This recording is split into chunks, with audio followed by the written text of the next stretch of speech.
కాకినాడ జిల్లా తుని నియోజకవర్గ మాజీ మంత్రి వైసీపీ కాకినాడ జిల్లా అధ్యక్షులు దాడిశెట్టి రాజా తన క్యాంపు కార్యాలయంలో మీడియా సమావేశంలో ప్రస్తుత ప్రభుత్వ పనితీరుపై నిపుణులు చెరిగారు. రాష్ట్రంలో ప్రచారం తప్ప అభివృద్ధి ఏమీ లేదు అని, పోలవరం కాల్వ పేరుతో ఖజానాను ఏటీఎం గా వాడుకుంటున్నారని, రోడ్లన్నీ గోతల మయంగా ఉన్నాయని, సొంత ఛానల్లో పేపర్లో ప్రచారం తప్ప అభివృద్ధి ఏమీ లేదు అన్నారు.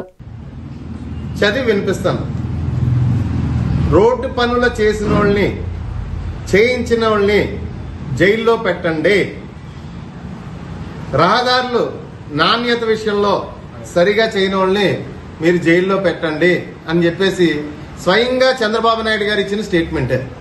మరి ఒక్క రోజులో పోయిన ప్యాపిల్ రోడ్డు కానీ, విజయనగరం రోడ్డు కానీ, శ్రీకాకుళం రోడ్డు కానీ, లేదా నా నియోజకవర్గంలో రోడ్లు కానీ,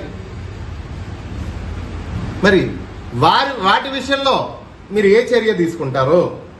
ఇవన్నీ నేను ఉదాహరణలు చూపించి మా పేపర్లు కాదు, మీ official gazette, Eenadu paper and Andhra Jyothi paper, మీ అఫీషియల్ గెజెట్, మీ పేపర్లు నేను ఉదాహరణగా చూపించి ఇవన్నీ చెప్పేసి, గతంలో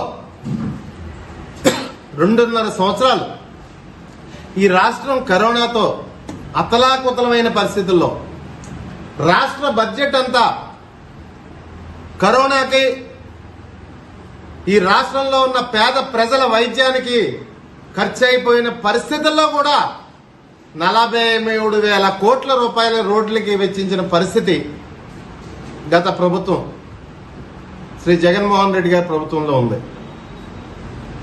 మొత్తం 100% మేము సాటిస్ఫై చేస్తామని చెప్పేసి నేనేమి అంటలేదు. 100% మేము సాటిస్ఫై చేస్తామని అంటలేదు. కొంతలో కొంత ఇప్పుడు మీద మెరుగ్గా చేస్తాం మేము. రోడ్ల విషయంలో మీరు ప్రచారం చేసుకుంటున్నారు, డప్పు కొట్టుకుంటున్నారు, మీ ఎల్లో మీడియా ద్వారా డప్పు కొట్టుకుంటున్నారు తప్పించి ప్రజలకి రోడ్ల విషయంలో ఏ రకమైన, ఈ రాష్ట్రంలో ఏ రకమైన ఉపకారం జరగలేదు, ఏ రకమైన మంచి జరగలేదు.